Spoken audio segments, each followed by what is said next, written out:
Hi everyone, you're welcome to Social Pills channel once again, the right place to get just the right dose for your social challenges.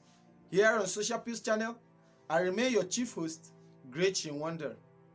The topic for today is the people factor. Yes, we know that we are living amongst people. As human beings, we don't live in isolation.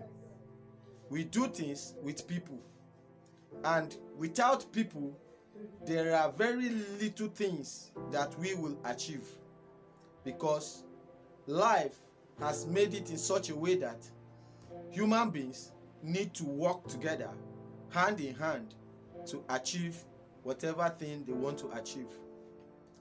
But because of some of the experiences of people, lots of times people tend to neglect the human factor.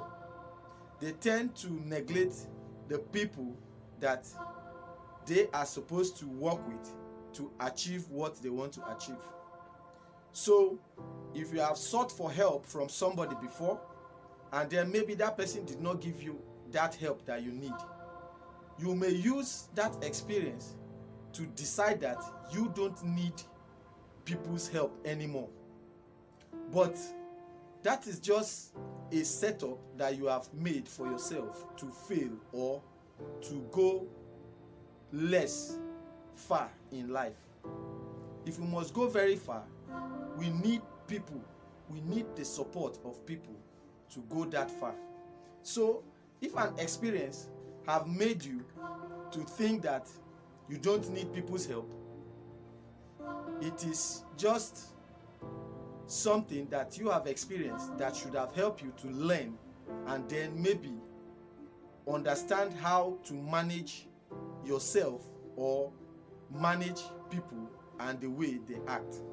So if Mr. A turned down your help, it doesn't mean that Mr. B will turn down to help you.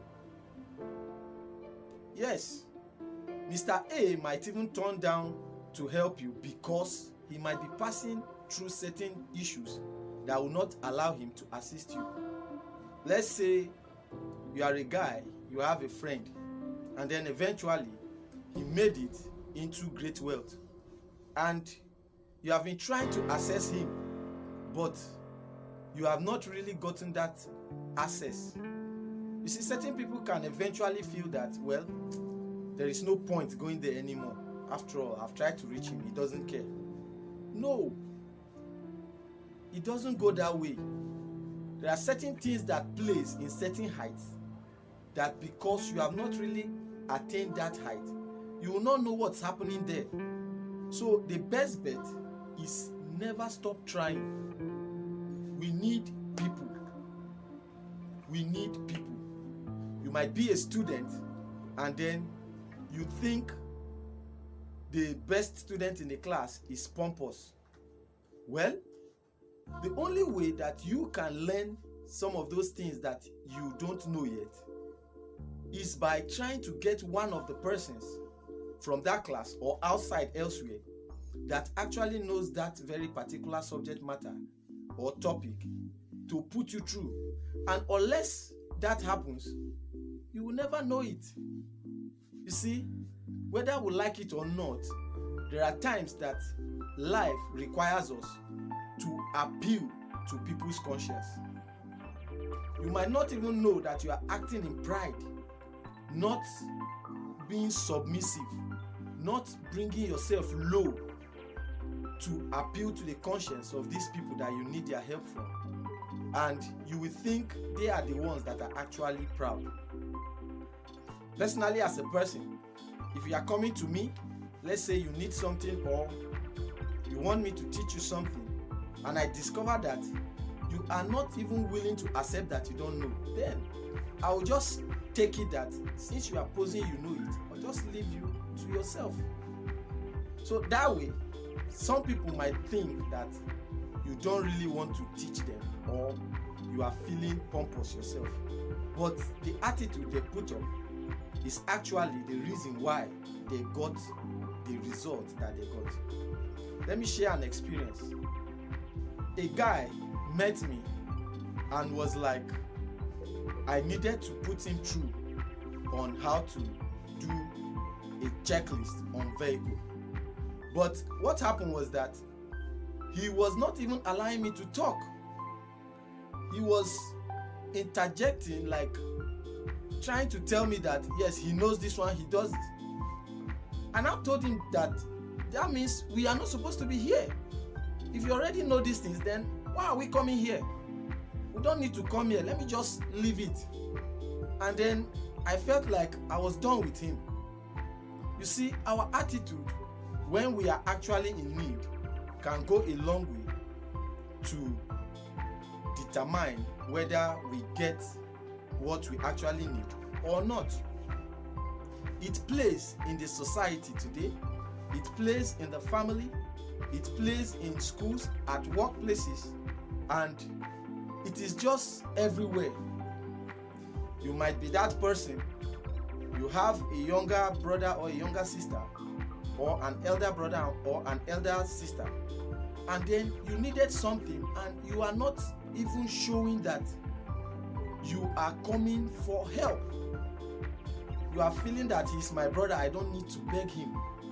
He's my sister, we are in the same house. No, things don't go that way. We need to understand people and how they go about their things. Age doesn't matter here. Blood doesn't matter here. There are certain people, even if you are twins, they will not tolerate you touching their properties anyhow. So when you need it, you need to understand that you are going for something that belongs to some other person. And for you to get it, you need to appeal to that person's conscience. We don't get anything raising shoulders or trying to act like we have an authority over what some other person has. It might be knowledge, it might be material thing, it might be money. The first thing we should understand that is we don't have what we are looking for.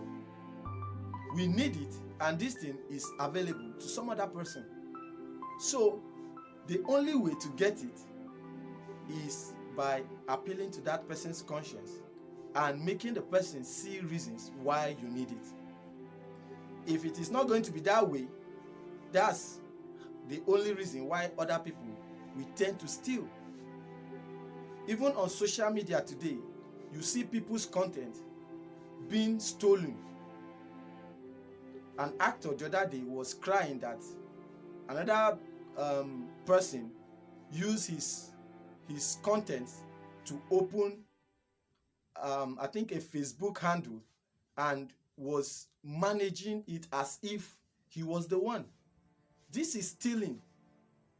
If you really want to do something and you don't have it, why don't you see how you can go about gathering the information that you need, gathering the resources that you need, gather the materials or the money that you need to finance them, instead of delving into a social vices to achieve what you want to achieve. So I am calling us to understand that we need people. We can't shy away from depending on people. And if we look very well at ourselves, we'll discover that several other people have depended on us. So if people are benefiting from us, why should you keep yourself away from benefiting from others? It's just like two hands that wash themselves. You against the other people. You contribute your little, and then you get the little from every other person to come to that knowledge or that resources that you need. And then you need to appeal to people's conscience. Don't neglect the people's factor. Don't say you have been turned down here and then you are not willing to attempt other places. No, it's going to be very wrong. You are that woman, you envy the way or you like the way the other man treats his wife. You need knowledge. You need to know what the other woman is doing. Don't feel shy, don't feel pompous. Humble yourself Ask questions. Make good use of the people resources that are available within your reach. It's just like if I need something, maybe a definition of something from Google, and then I'm shy to type that very particular word to see what it is on the phone. No. It is just something that you can get. And if one person is not willing to give you what you want, other persons out there are even open, hoping that somebody will come and get that information from them. So the people factor is very key, and it is something that we need to take advantage of within the space or environment that we find ourselves in for us to be able to go far in life. This is my take. This is my call. Here on Social Pills channel, I remain your chief host, Great Chinwonder. For those of you watching me for the first time, like my videos, share them so that we can bless other people with this information. Thanks for coming. Bye.